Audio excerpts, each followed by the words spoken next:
అందరికీ మరణాత. ప్రభు అయిన యేసుక్రీస్తు వారి ప్రశస్తమైన నామములో మీ అందరికీ మా శుభములు తెలియచేయుచున్నాము. జీవాహారము అనే ఈ అనుదిన కార్యక్రమానికి ప్రేమతో మిమ్మల్ని ఆహ్వానించుచున్నాము. రోజు వాక్యాన్ని బైబిల్ గ్రంథము నుంచి మనం ధ్యానించుకుందాం.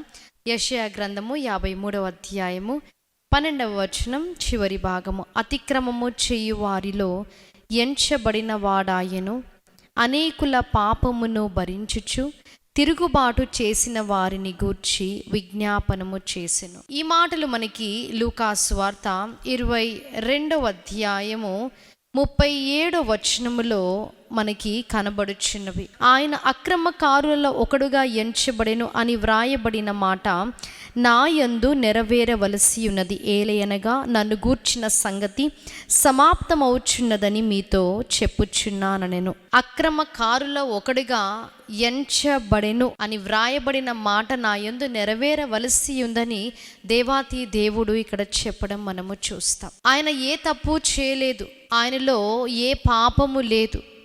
ఆయన పరిశుద్ధుడు అని వాక్యం సెలవిస్తుంది. ఆయన నిరపరాధి అని వాక్యం సెలవిస్తుంది.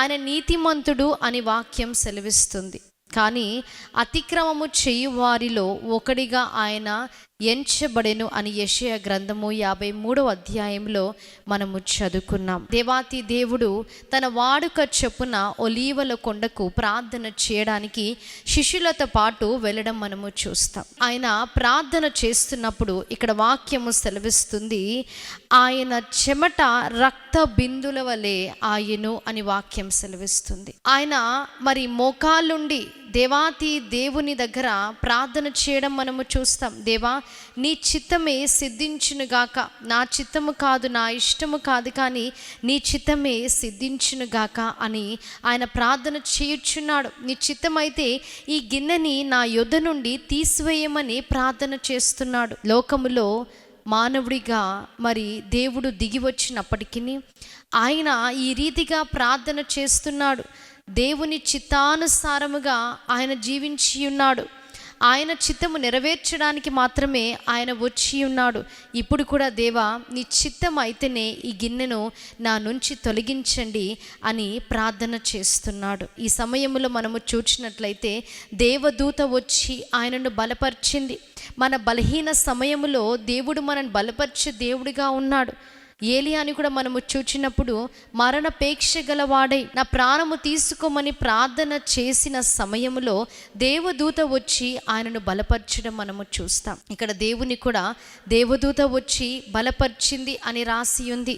దేవాతి దేవుడు అక్కడ ప్రార్థన చేయడమే కాదు, కానీ శోధనలో పడకుండా మీరును కూడా ప్రార్థన చేయమని శిష్యులతో చెప్పడం మనము చూస్తాం. అవును, మనం ప్రార్థన చేసినప్పుడు దేవుడు ఆ శోధనను తొలగించే దేవుడిగా ఉన్నాడు. ఇక్కడ వాక్యంలో మనము చూస్తాం. యెషయా గ్రంథం 53వ అధ్యాయంలో అనేకుల పాపమును భరించుచు తిరుగుబాటు చేసిన వారిని గూర్చి విజ్ఞాపనము చేసెను.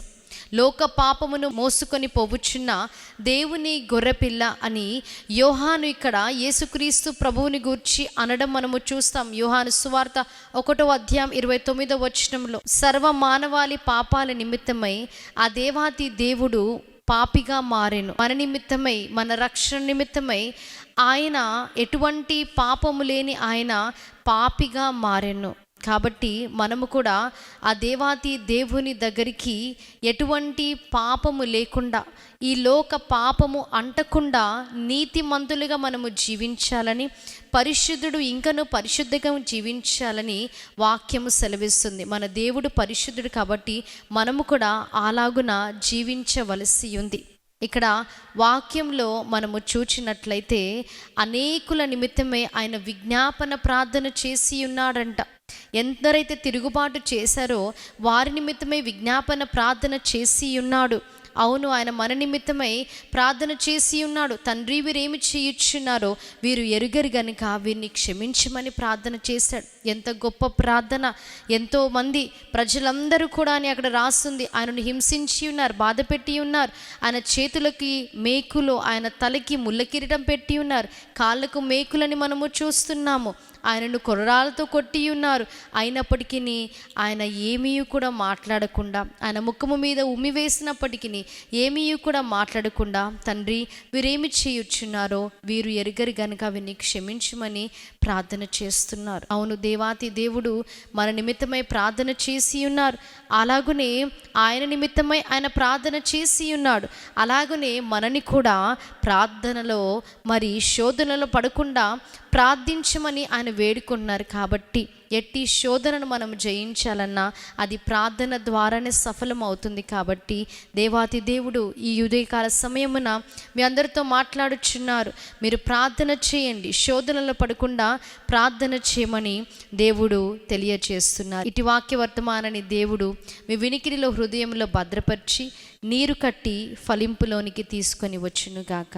ఆమేన్. మహాగణుడా, మహోన్నతుడా, పరిశుద్ధుడా, నమ్మదగిన మా గొప్ప దేవ, మీకు స్తుతులు, స్తోత్రాలు, వందనాలు తండ్రి.